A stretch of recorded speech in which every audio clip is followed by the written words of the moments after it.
But we have 19 people that said I didn't say it, and they're very highly respected, much more so than him. The other thing is, he doesn't fire people. He never fired people. I've never seen him fire anybody. I did fire a lot. I fired Comey because he was no good. I fired a lot of the top people at the FBI, drained the swamp. They were no good. Not easy to fire people. You'd pay a price for it, but they were no good. I inherited these people. I didn't put him there. I didn't put Comey there. He was no good. I fired him. This guy hasn't fired anybody. He never fires. He should have fired every military man that was involved with that the Afghanistan horror show, the most embarrassing moment in the history of our country. He didn't fire. Did you fire anybody? Did you fire anybody that's on the border, that's allowed us to have the worst border in the history of the world? Did anybody get fired for allowing 18 million people, many from prisons, many from mental institutions? Did you fire anybody that allowed our country to be destroyed? Joe, our country is being destroyed as you and I sit up here and waste a lot of time on this debate. This shouldn't be a debate. He is the worst president. He just said about me because I said it. But look, he's the worst president in the history of our country. He's destroyed our country. Now all of a sudden he's trying to get a little tough on the border. He came out with a nothing deal, and it reduced it a little bit, like this much. It's insignificant. He wants open borders. He wants our country to either be destroyed or he wants to pick up those people as voters. And I don't think we just can't let it happen. If he wins this election, our country doesn't have a chance, not even a chance, of coming out of this rut. We probably won't have a country left anymore. That's how bad it is. He is the worst in history by far.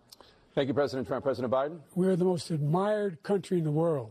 We're the United States of America. There's nothing beyond our capacity. We have the finest military in the history of the world, the finest in the history of the world. No one thinks we're weak.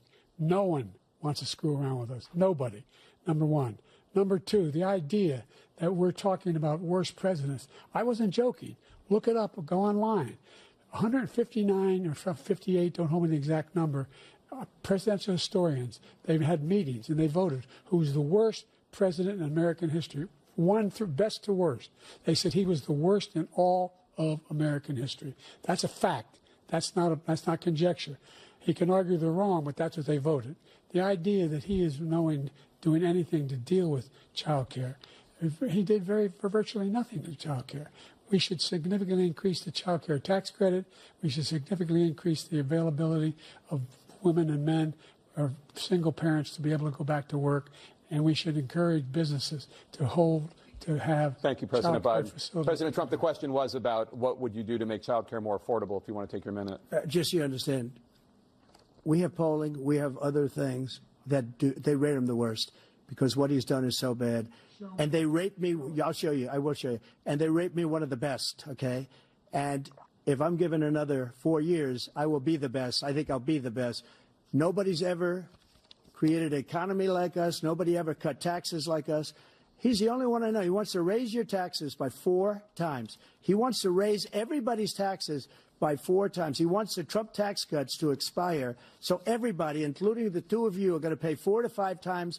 Nobody ever heard of this before. All my life, I'd grow up and I'd see politicians talking about cutting taxes. When we cut taxes, as I said, we did more business. Apple and all these companies, they were bringing money back into our country. The worst president in history by far, and everybody knows it. President Biden? Look, the fact of the matter is that he's dead wrong about, he's increased the tariff, he will increase the taxes on middle-class people. I said I'd never raise a tax on anybody making less than $400,000. I didn't. But this tariff is 10% tariffs. Everything coming into the country, you know what the economists say? That's going to cost the average American $2,500 a year more because they're going to have to pay the difference in food and all the things that are important. Number two, he's in a situation where he talks about how he has not raised, he's somehow helped the middle class. The middle class have been devastated by you. Now you want a new tax cut of $5 trillion over the next 10 years, which is going to fundamentally bankrupt the country.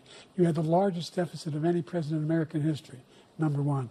Number two, you have not, in fact, made any contact, any progress with China. We are at the lowest trade deficit with China.